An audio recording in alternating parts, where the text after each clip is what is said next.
भोपाल से 350 किलोमीटर दूर है ये नीमच जैतपुर 4 लेन हाईवे। सरपट भागती गाड़ियों के बीच ये नीमच इलाके का रेड लाइट एरिया है, जहां मासूम बच्चियों के शरीर की सरेराह सौदेबाजी होती है।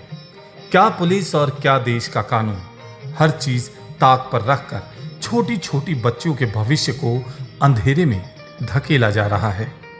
दरअसल सालों से बाछड़ा समुदाय के लोग हाईवे के किनारे पर ही अपना डेरा जमाया हुआ है, लेकिन समुदाय को जीवन गुजर बसर करना तो था ही।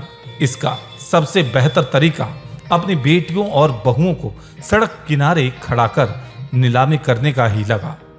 सड़कों पर घंटों खड़ी होकर बच्चियां अपने जिस्म अदायगी करती ताकि आज रात की रोटी का इंतजाम हो जाए।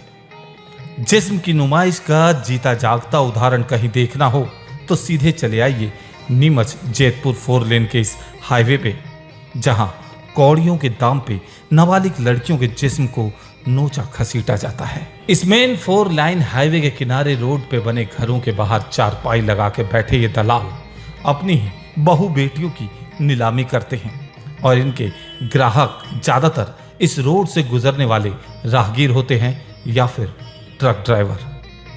कुछ नए ग्राहक तो कुछ पुराने, कुछ जवान तो कुछ बूढ़े। यहां सबके लिए दरवाजे 24 घंटे खुले रहते हैं। सबसे पहले ग्राहक यहां आता है और दलाल की शक्ल में मौजूद इन परिवार के लोगों से बात करता है। फिर इन्हें ये सबसे पहले अपनी बहु बेटियों को दिखाते हैं। फिर सौदा तय किया जाता है। फिर चंद रुपयों के खातिर अस्मत पे दाग लगा के राहगीर निकल पड़ता है आगे अपनी मंजिल की ओर। ये कहानी सिर्फ नीमच तक ही सीमित नहीं है। आसपास के लगभग 60 गांवों में ये गोरख धंधा धड़ल्ले से चलता आ रहा है। बहरहाल लोगों का मानना है कि इस प्रजाति को लगभग 150 साल पहले अंग्रेज अपनी हवस को शांत करने के लिए यहाँ बसा गए थे। तब से ये बछड़ा समुदाय देह व्यापार को ही अपना पेशा मान बैठा है। बहरहाल उच्चतम न्यायालय ने कहा है कि वैश्यावृत्ति भी एक प्रोफेशन है तथा पुलिस को उनके काम में हस्तक्षेप नहीं करना चाहिए।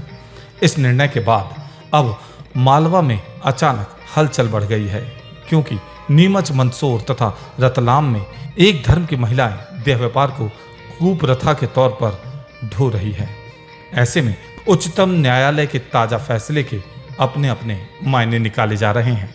दरअसल नीमच, मंदसौर, रतलाम जैसे शहरों से गुजरने वाले अंतर्राष्ट्रीय राजमार्ग के किनारे तकरीबन 50 से ज्यादा ऐसे डेरे हैं जहां पर देह व्यापार खुले में होता है।